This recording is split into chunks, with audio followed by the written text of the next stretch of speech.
Le phénomène du dérèglement climatique préoccupe le monde entier et les défis environnementaux auxquels font face les pays, notamment ceux africains, sont plus pressants. Rencontres internationales, déclarations et programmes se multiplient sans rassurer face à la catastrophe qui gronde aux portes des pays, surtout ceux africains. Du côté de l'Institut des Nations Unies pour les ressources naturelles en Afrique, une initiative a vu le jour, After Carbone, dont l'objectif est d'associer chercheurs et politiques pour des actions concrètes. Dr Fatima Denton, directrice de l'université, nous parle de cette initiative. Après Carbone, c'est une idée très simple. On part du constat que pour pallier et pour rester dans cette situation de sauvegarder le continent, sauvegarder l'environnement, il y a un minimum de préparation à faire pour qu'on puisse rester en ligne avec les résultats scientifiques qu'on sait, le 1,5 degrés. Il y a un minimum à faire. Ce minimum-là, on ne peut pas arriver à le faire sans la préparation. Et si on n'est pas préparé à un avenir post-carbone, ça pourrait rendre les choses encore plus compliquées. Alors, on a déjà dit que le continent fait face à beaucoup de complications au niveau de la sécurité alimentaire, au niveau de l'accès à l'énergie, au niveau de la dégradation des sols. Et il y a d'autres stress qui viennent rendre la situation encore plus compliquée. On est toujours en train de comment dirais-je, de renverser un peu les dégâts qui ont été causés par Covid. On subit de plein fouet la crise en Ukraine et en Russie. Et ça, c'est des crises externes, mais qui ont des répercussions, je dirais, sur notre société, nos économies, nos modes de vie, etc. Parce qu'il y a une forte dépendance, même si le continent est riche en matière de sol par rapport à nos terres, qui sont des terres arables, mais qui, par rapport à notre mode de fonctionnement, surtout par rapport à notre agriculture, qui est une agriculture qui a besoin vraiment de transformation, où on produit, mais ce qu'on produit, la plupart de ce qu'on produit est exporté. On ne consomme pas toujours ce qu'on produit. Ça nous met dans une situation de forte dépendance. Donc, pour sortir de là, on a créé une plateforme qui s'appelle Après Carbone, qui essaye maintenant de mettre autour de cette plateforme des personnes qui viendront avec des idées, qui viendront avec des solutions. Et au lieu de commencer avec un point de départ recherche, qui est souvent le cas pour nous en tant que chercheurs, on se dit, la recherche est très importante, on ne peut rien faire dans cet écosystème sans recherche. Mais on a besoin maintenant de comprendre la réalité des politiques. Et pour comprendre la réalité des politiques, quels sont les défis qu'ils ont par rapport à cette post-carbone, défis liés à l'accès à l'énergie, défis liés à des nouvelles sources de technologie comme hydrogène, défis liés à la sécurité alimentaire, etc. Comment est-ce qu'on pourrait faire face à ces défis-là tout en ayant un arsenal de solutions? Et pour cela, il faut qu'on commence avec la politique, comprendre un peu ces défis-là, aller vers la recherche. Comment est-ce que les politiques maintenant pourraient regarder autour des chercheurs et leur demander des réponses concrètes, des réponses innovantes, des réponses qui pourraient aussi les faire sortir de cette situation où on se sent des fois un peu enfermé, parce que quand on parle de l'Afrique et changement climatique, tout est négatif.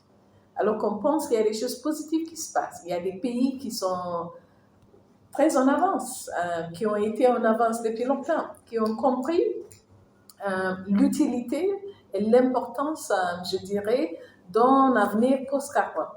Parce que si on dit que nous, on n'a pas contribué, mais on va souffrir davantage par la contribution des autres en matière de gaz à émission de serre, ça peut nous rendre dans une certaine passivité. Or, le mot passif, ce n'est pas un mot que j'associerais avec ce continent.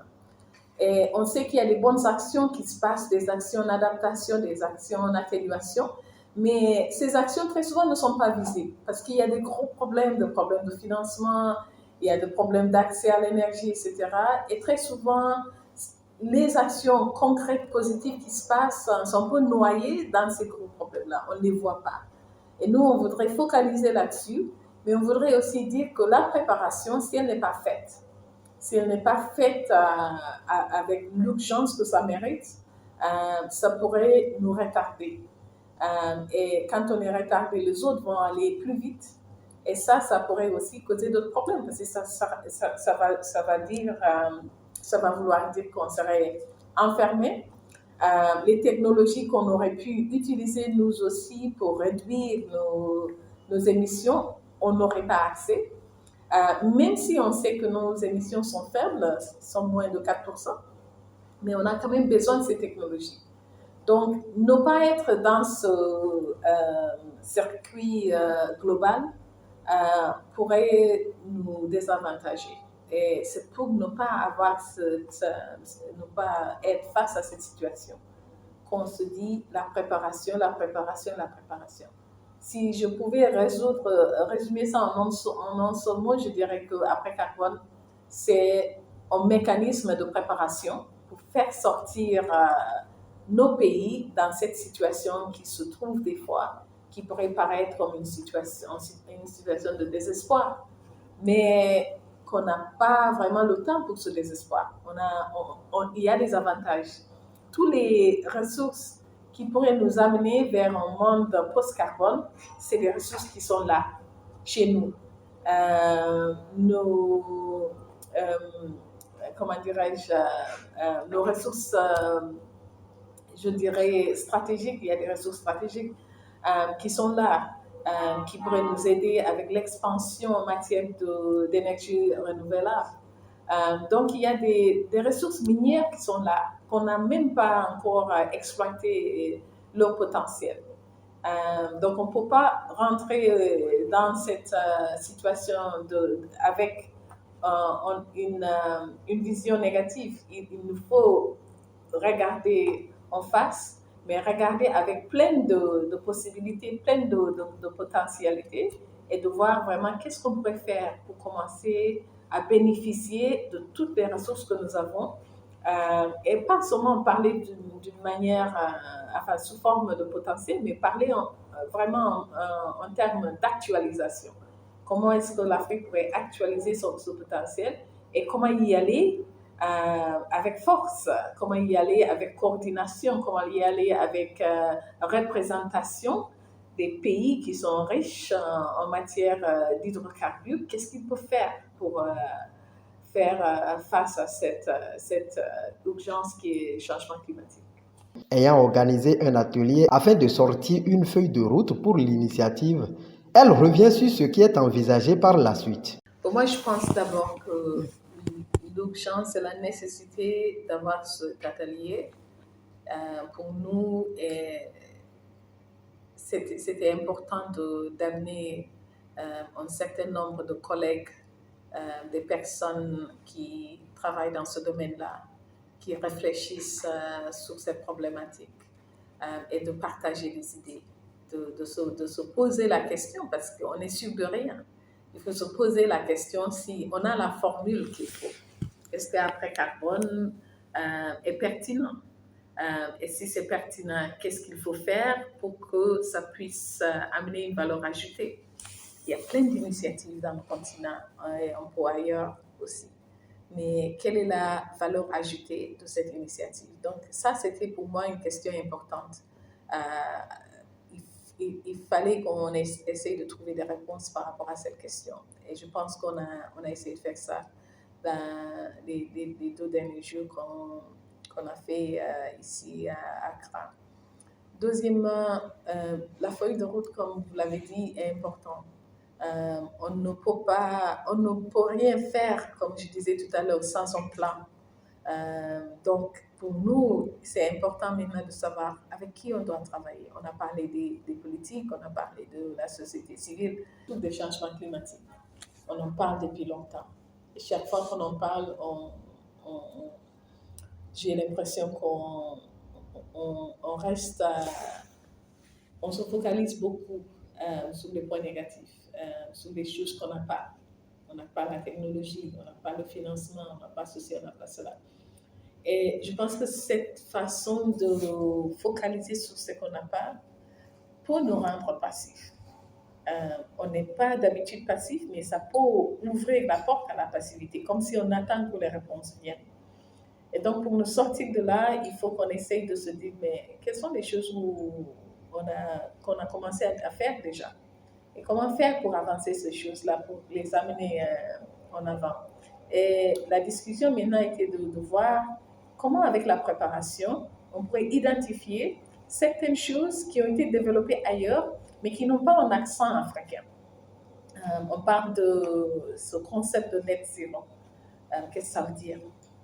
D'où ça vient? Est-ce que net zero a tenu compte de la réalité des populations africaines, la réalité de nos pays, le fait qu'une bonne partie de nos pays ont des ressources d'hydrocarbures et pour qu'ils puissent aller à net zéro, il faut que ces ressources-là soient bloquées. Comment bloquer ces ressources quand ils doivent aussi penser au développement? La bonne partie des pays ou une bonne partie des pays en Occident, ils ont déjà plus ou moins réglé ce problème d'énergie, réglé ce problème de développement. Ça, c'est des problèmes qui n'ont pas été réglés encore en Afrique. Donc, comment régler ce problème de développement, de l'accès à l'énergie, de la sécurité alimentaire, en même temps réfléchir aussi sur une économie post-carbone. Donc, tout ça, c'est des choses qu'on doit faire. Et la réunion nous a aidés d'abord de penser à cette feuille de route dont on a parlé, mais de voir comment on pourrait aussi collaborer et mutualiser nos efforts. Sous quelle forme? Qu'est-ce qu'il faut faire? Qu'est-ce qui est plus important pour nos politiques? Comment rendre l'information, nous sommes des chercheurs, mais comment rendre l'information sous forme que les politiques pourraient maintenant voir vraiment l'utilité de l'information, du savoir, et pouvoir aussi en bénéficier. Donc tout ça nécessitait une certaine réflexion avec un cercle de qualité. Des personnes venant de différentes institutions qui agissent bien dans ce domaine, de façon à ce qu'on pourrait trouver des réponses pour aller en avant. Donc, c'est ce qu'on a essayé de faire dans ces 2 derniers jours.